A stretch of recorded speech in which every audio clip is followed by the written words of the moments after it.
नमस्कार, आप देख रहे हैं सी न्यूज भारत और मैं हूं ऋषभ सक्सेना। शाजापुर जिले के अकोदिया नगर निवासी विजेंद्र परमार ने आरोप लगाया है कि उनके दो मित्रों ने उनसे करीब 29 लाख रुपए की ठगी की है। उन्होंने बताया कि इस मामले को लेकर अकोदिया थाने में आवेदन दिया गया था, लेकिन कोई कार्रवाई नहीं हुई। इसके बाद उन्होंने कलेक्टर और पुलिस अधीक्षक को भी आवेदन दिया, फिर भी अब तक किसी प्रकार की कार्रवाई नहीं की गई है। विजेंद्र परमार के अनुसार बड़ोदराणा निवासी शाहरुख खान पिता बदरुद्दीन खान को उन्होंने कुल 13,10,000 रुपए उधार दिए। इनमें से 6,60,000 रुपए अस्पताल में साझेदारी के लिए और 8,50,000 रुपए लैब और ओटीपी मशीन के नाम पर दिए गए। इसके बदले शाहरुख खान ने उन्हें लिखित में दस्तावेज और चेक दिए थे। इसी प्रकार बड़ोदराणा के ही गोविंद बैरागी पिता लक्ष्मी नारायण बैरागी को उन्होंने व्यक्तिगत जरूरतों और दुकान में सामान के लिए क्रमशः 3,20,000, 4,05,000, 7 लाख रुपए उधार दिए। विजेंद्र ने स्पष्ट किया कि ये राशि उन्हें अपने परिजनों और मित्रों से उधार लेकर दी थी, जिन्हें अब लौटाना जरूरी है, लेकिन जिन लोगों को पैसे दिए गए वे अब राशि लौटाने से इनकार कर रहे हैं। परमार ने यह भी बताया कि दिए गए पैसों पर किसी प्रकार का ब्याज नहीं जोड़ा गया। इस मामले में जब एसडीओपी शुलाजपुर निमेश देशमुख से चर्चा की गई तो उन्होंने बताया कि मामले की जांच की जा रही है। मैं विजेंद्र परमार पिता भोजराज जी परमार अकोदिया मंडी वार्ड नंबर 8 का निवासी हूँ। गोविंद बैरागी ने पहले दोस्ती का हाथ बढ़ाया। मेरे पास उसकी 4 व्हीलर गाड़ी जो कि गिरवे रखी 3,20,000 रुपये उसने उसकी पर्सनल आवश्यकता के कारण चलते लिए जी। उसने उसकी पर्सनल आवश्यकता के चलते जब पैसा लिया वहाँ अच्छा चल रहा था।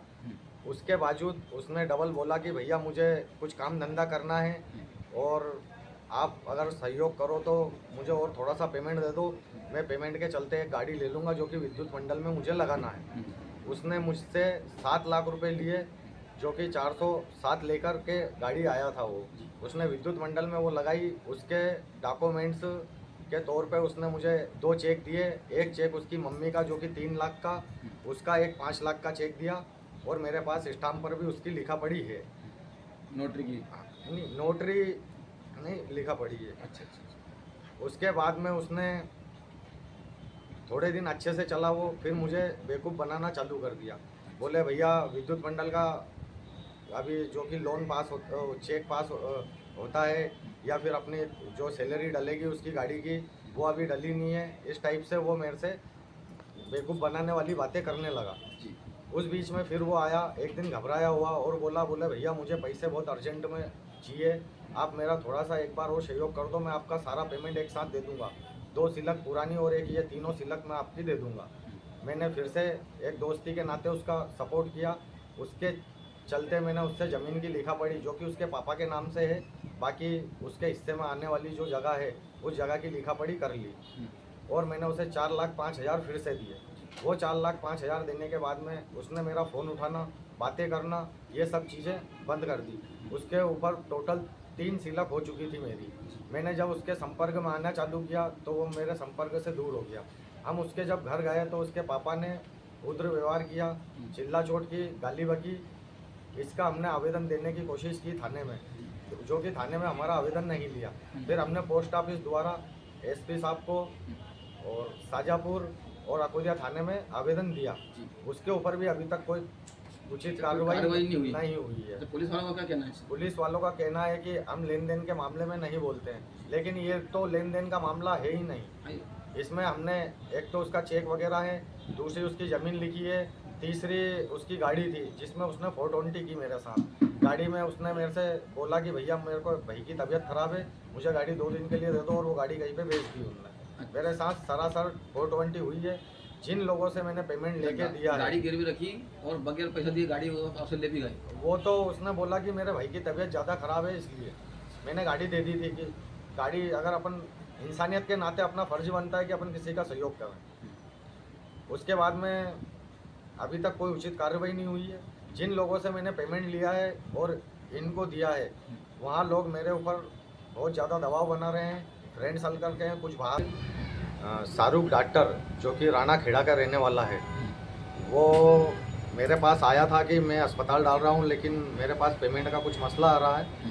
तो आप अगर 30% की पार्टनरी करते हो तो मैं आपसे करने के लिए एग्री हूँ। मैंने उससे सोच समझ के हाँ बोल दी, जो कि मेरी पहले से उससे थोड़ी बहुत हल्की फुल्की दोस्ती यारी थी।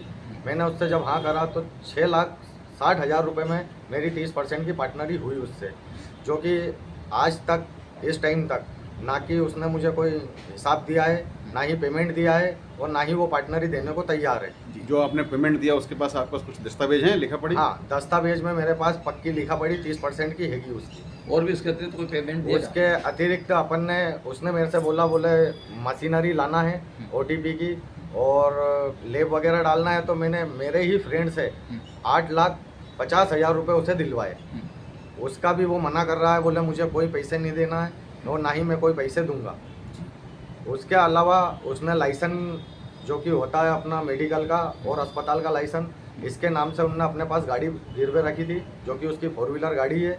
वहाँ गाड़ी वो किसी कारणवश बीमारी का बहाना करके मेरे से 2 दिन के लिए लेके गया था, वहाँ गाड़ी भी उनने कहीं पे बेच दी है। मेरे साथ कुल मिला के उनने 420 की है और इसके लिए मैं थाने भी गया था।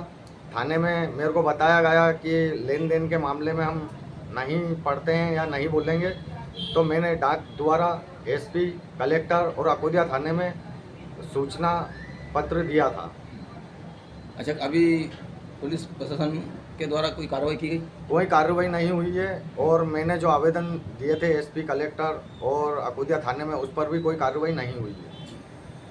और इस संबंध में पुलिस वालों का क्या कहना है?